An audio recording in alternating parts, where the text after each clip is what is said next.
Well, how do you speak to yourself? Do you speak to yourself like you would speak to someone you love? This is the topic I'm marinating on today. In fact, I've spent the day creating content and modules for my new Authentic You course. And we have a whole module on the power of our words and the power of the words you speak to yourself. Sometimes we call that self talk. And I want to give you an example that came to me today.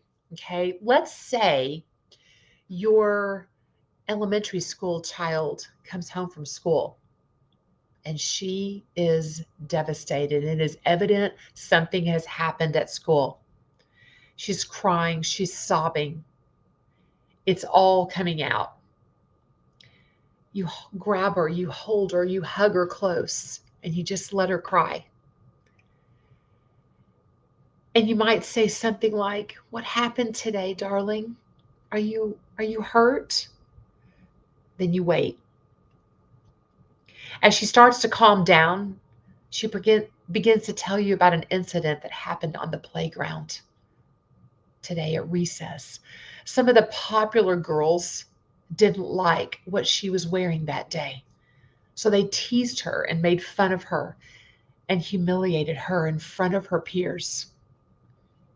She held it in all day until she walked in the door. She continues to cry and you hold her. "I'm so sorry that happened. That wasn't very nice of them. I'm here. It's okay to cry. I can tell you're hurt. Just let it all out. I love you, precious daughter. You're beautiful, and I love you. Everything is going to be okay." Mamas, grandmas, women, this is what we do, isn't it? Your words are tender, loving, reassuring. Your hugs are warm and comforting to that precious little soul. You wouldn't dream of putting her down or saying, "Why are you crying? Rub it off. Grow up. Put your big girl pants on. Let it go." No,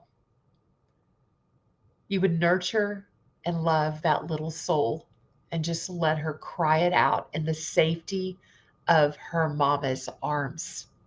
This is what we do. So, why is it, friend, that we so freely give it away to others, this loving, nurturing comfort, this grace, but we withhold this unconditional love, grace, and understanding from ourselves? We make a mistake, we experience disappointment, we eat the cake when we are trying to stay away from sugar and drop a few pounds so we can of belly fat. We miss a financial goal in our business, and now there's more month left at the end of the money again. We kick ourselves emotionally. We beat ourselves up. We put ourselves down. "I'm such an idiot. I'm so fat. I'm never going to lose this weight. I'm a loser. I just don't have what it takes to be successful. I guess I'll always be broke."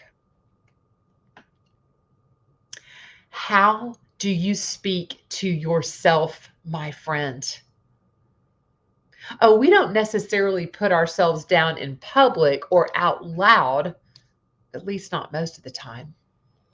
But in our inner world, in our thought life, our thoughts are our self talk. They're the words we speak to ourselves. And my dear friend Linda has taught me this lesson many times. We have to think about what we think about. And that includes, my friend, how you speak to yourself.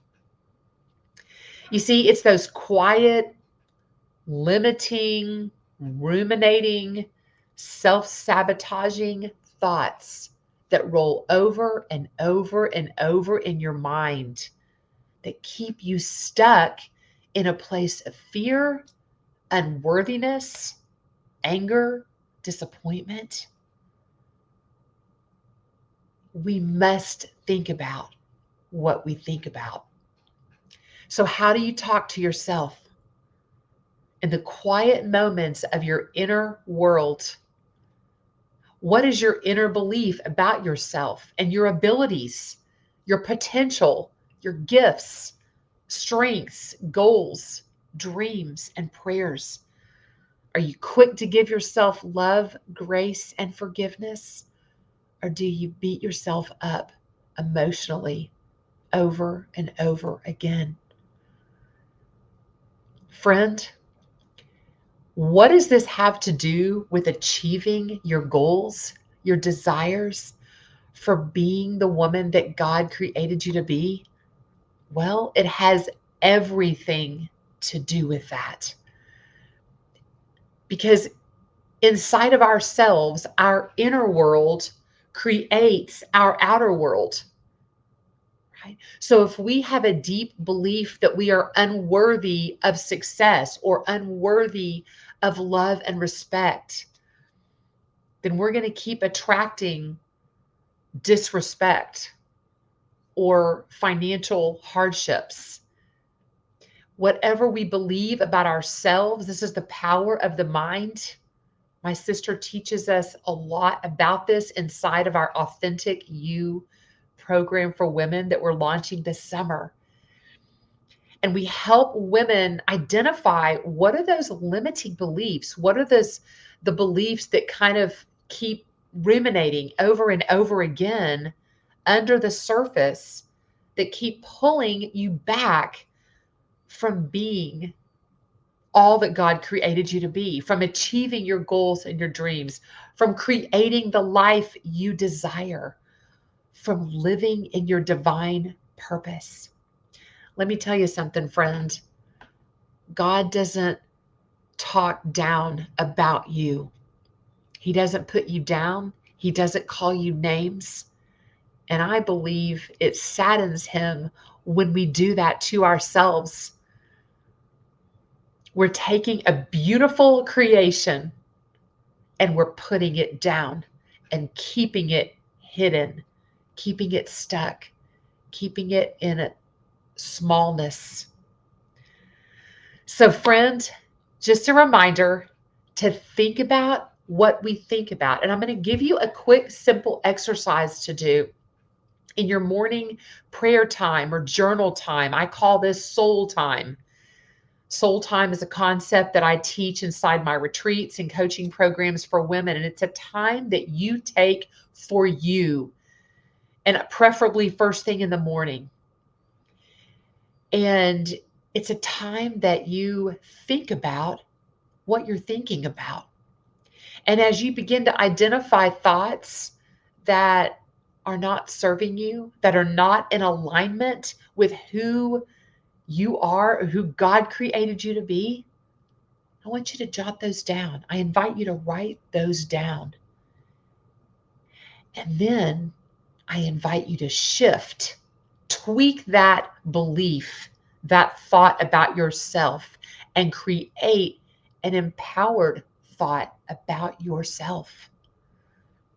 So for instance, if you always feel like like you're a failure or a disappointment, and you find yourself saying that, speaking those words over yourself, maybe you write down, I always feel like a failure. I always feel like a disappointment.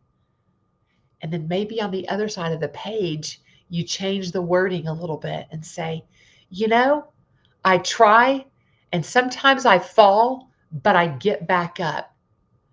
I persevere. I'm someone that never gives up. No matter how many times I fall down, I always get back up and try again. Do you see how empowering the new belief is?